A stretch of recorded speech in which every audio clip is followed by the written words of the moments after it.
Welcome to Bhutia Midnight. Kolkata की एक बहुत मशहूर सड़क, आज उसे मादर टेरेसा सरानी के नाम से जानते हैं। दिन में तो वहाँ खूब हलचल होती है, गाड़ियों का शोर, लोग, मतलब जिंदगी की पूरी रफ्तार। लेकिन उसी सड़क पर काई लगी एक पुरानी पत्थर की दीवार के पीछे एक दूसरी ही दुनिया है। एक ऐसी दुनिया जहाँ लगता है जैसे वक्त थम गया है। आज हम साउथ पार्क स्ट्रीट कब्रिस्तान की इसी खामोश दुनिया के राज खोलने जा रहे हैं। जी, और इन राजों को खोलने के लिए हमारे पास जो स्रोत हैं वो भी अपने आप में काफी रहस्यमयी हैं।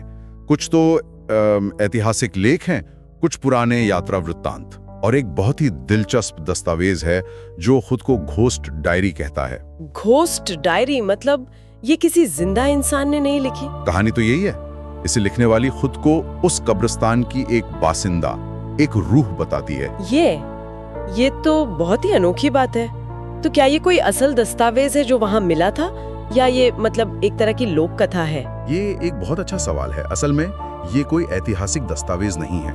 ये एक काल्पनिक रचना है जो उस कब्रिस्तान से जुड़ी कहानियों को और वहाँ दफन असल किरदारों को एक धागे में पिरोने का काम करती है। अच्छा, एक फ्रेम की तरह। बिल्कुल, ताकि हम उस दौर को, उन लोगों को बेहतर समझ सकें। और इसकी कहानी सुनाने वाली रूह का नाम है रोज। तो चलिए रोज की नजरों से उस दीवार के पार चलते हैं जहाँ कहते हैं मुर्दे भी जिंदा हैं। कौन थी ये रोज, क्या कहानी है उसकी? रोज आयलमर हमारे स्रोतों के मुताबिक 18वीं सदी के आखिर में वो सिर्फ 20 साल की थी जब इंग्लैंड से भारत आई। यहाँ उसकी शादी होने वाली थी, लेकिन शादी से ठीक 30 दिन पहले हैजे ने उसकी जान ले ली। सिर्फ 20 साल की उम्र में और शादी से ठीक पहले। उस जमाने में हैजा कितना बड़ा कहर रहा होगा। और बहुत बड़ा, खासकर कलकत्ता जैसे गर्म और नमी वाले शहर में जो लोग यूरोप से नए आते थे उनके लिए तो बहुत ही खतरनाक था। मृत्यु दर बहुत ज्यादा थी।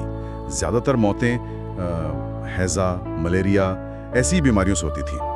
तो रोज की कहानी एक तरह से उन हजारों नौजवान अंग्रेजों की कहानी है जो यहाँ एक बेहतर भविष्य की उम्मीद में आए, लेकिन उनकी जिंदगी बहुत छोटी निकली। रोज अपनी डायरी में लिखती है कि अब वो चलने की कोशिश करती है तो तैरने लगती है। उसके लिए ना कल की कोई उम्मीद है, ना कोई फिक्र। बस वक्त का एक अंतहीन पहिया है जिसमें वो घूम रही है।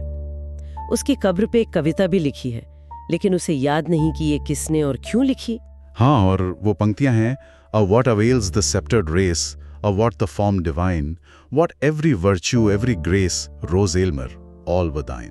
कितनी दुखद पंक्तियां हैं ये। जी, और कहते हैं कि ये मशहूर कवि वॉल्टर सैवेज लैंडोर ने लिखी थी। वो रोज से बेइंतहा प्यार करते थे। ये पंक्तियां उसी अधूरे प्यार और उस छोटी सी जिंदगी के खो जाने का दर्द बयां करती हैं। हाँ। लेकिन रोज की डायरी हमें उस कब्रिस्तान के दूसरे बाशिंदों से भी मिलवाती है। और वो अपने आप में इतिहास के बहुत बड़े नाम थे। हाँ, इनमें शायद सबसे बड़ा नाम है सर विलियम जोन्स का।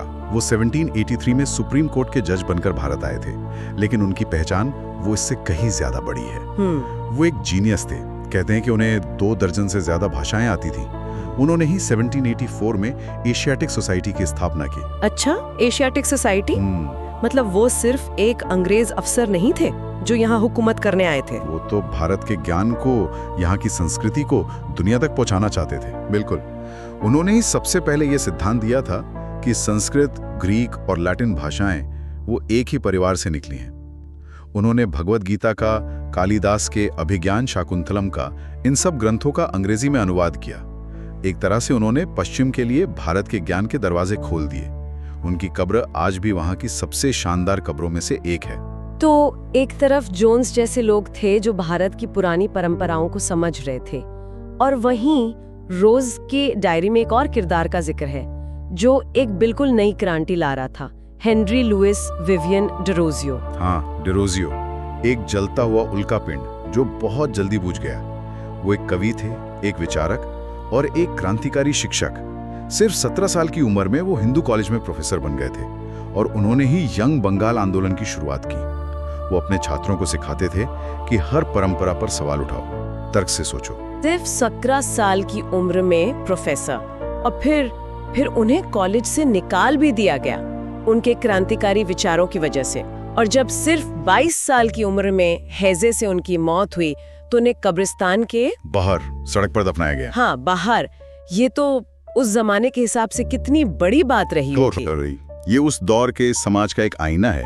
डेरोजियो जैसे क्रांतिकारी विचारक को मतलब ना तो अंग्रेज समाज स्वीकार कर पाया और न ही रूढ़िवादी भारतीय समाज। नास्तिक होने का आरोप लगाकर उन्हें बाहर का रास्ता दिखा दिया। अजीब बात है। लेकिन वहीं दूसरी तरफ इसी कब्रिस्तान के अंदर एक ऐसे अंग्रेज की कब्र है जो बिल्कुल विपरीत था। एक ऐसा शख्स जिसने भारतीय संस्कृति को पूरी तरह से अपना लिया था। आप चार्ल्स हिंदू स्टुअर्ट की बात कर रहे हैं? ये नाम तो बड़ा अनोखा है। हाँ, चार्ल्स स्टुअर्ट। वो ईस्ट इंडिया कंपनी में एक बड़े सैन्य अधिकारी थे, लेकिन उनका दिल वो पूरी तरह से हिंदुस्तानी था। वो रोज गंगा में स्नान करते थे। उन्होंने एक भारतीय महिला से शादी की, एक मंदिर बनवाया और यहाँ तक कि वो अंग्रेज महिलाओं को साड़ी पहनने के लिए प्रोत्साहित करते थे। उनके अंग्रेज साथी उनका मजाक उड़ाते थे, पर उन्हें कोई फर्क नहीं पड़ा। और उनकी कब्र भी तो एक मंदिर जैसी दिखती है ना? जी बिल्कुल। उनकी कब्र एक छोटे से हिंदू मंदिर के आकार में बनी है। उस पर कमल के फूल और दूसरी हिंदू प्रतिमाएं उकेरी हुई हैं। वो मकबरा सिर्फ एक कब्र नहीं, बल्कि उस मिलीजुली संस्कृति का एक प्रतीक है। वो हमें बताता है कि उस दौर में अंग्रेजों और भारतीयों का रिश्ता सिर्फ हुकूमत और गुलामी का नहीं था, एक सांस्कृतिक लेन देन भी हो रहा था। वाह, तो ये तो इतिहास के बड़े बड़े नाम हो गए। रोज की डायरी में एक और जिक्र है कि कर्नल रॉबर्ट काइट, जिन्होंने बॉटानिकल गार्डन बनाया था, वो उसके डेथ डे पर सभी रूहों को रात में बॉटानिकल गार्डन घुमाने ले जा रहे हैं। एक ऐसी यात्रा जो शायद किसी जिंदा इंसान के नसीब में ना हो। लेकिन इन ऐतिहासिक कहानियों के अलावा इस जगह से कुछ और भी जुड़ा है, कुछ ज्यादा गहरा, ज्यादा डरावना, है ना? बिल्कुल।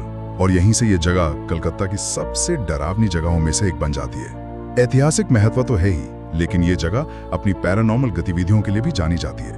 कई लोगों ने यहाँ आकर एक अजीब सी बेचैनी, सांस लेने में तकलीफ और चक्कर आने की शिकायत की है, जैसे कोई अनदेखी शक्ति उनकी ऊर्जा खींच रही हो। मैंने ये भी पढ़ा है कि यहाँ तस्वीरें खींचने पर अक्सर उनमें अजीबो-गरीब चीजें नजर आती हैं, जैसे धुएं के बादल या इंसानी परछाई जैसी आकृतियां जो खींचते वक्त वहां थी ही नहीं। ये बहुत आम बात बताई जाती है और ये रोज की डायरी की एक कहानी से मिलता जुलता है। डायरी के अनुसार वहां लेफ्टिनेंट मैकेंजी नाम की एक रूह है जिसे अपनी कब्र के पास किसी का सिगरेट पीना बिल्कुल पसंद नहीं।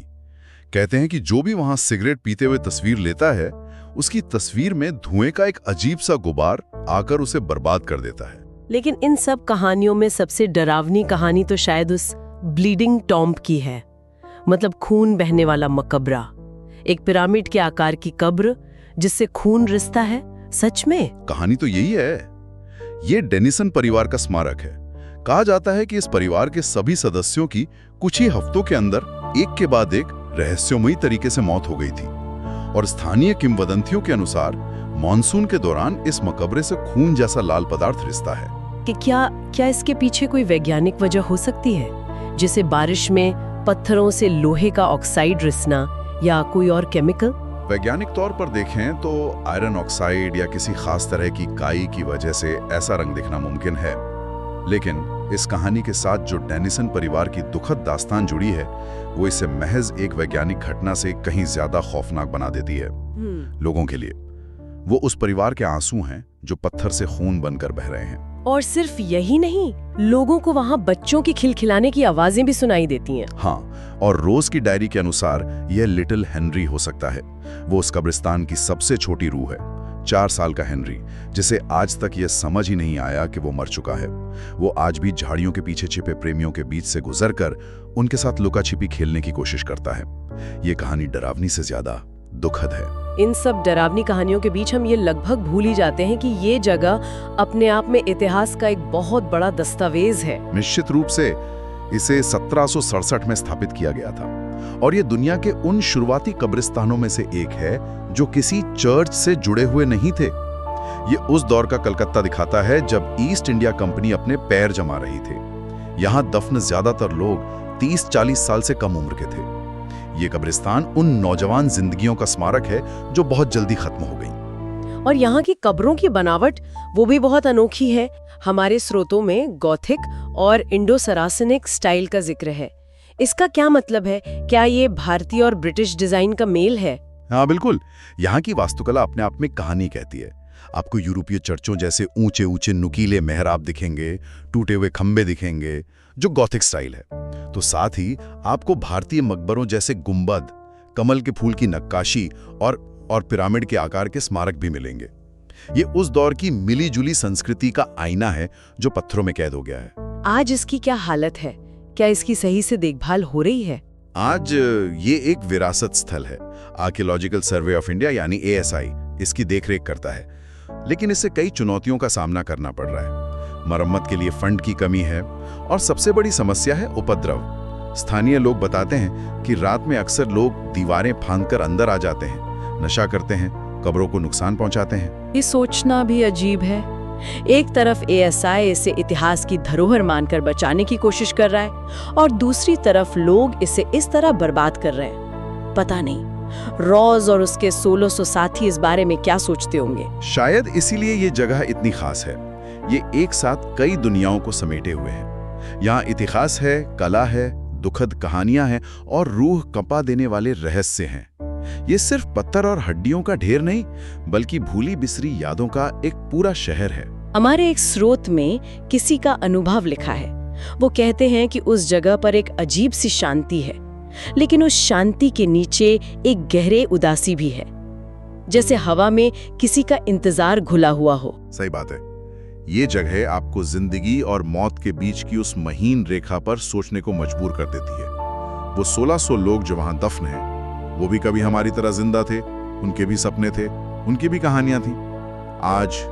आज उनकी कब्रें ही उनकी पहचान है। तो अगली बार जब कोई उन काई लगी कब्रों के बीच से गुजरेगा, तो क्या वो सिर्फ पत्थरों में कैद इतिहास को देख रहा होगा, या वो 1600 रूहें भी खामोशी से उसे देख रही होंगी?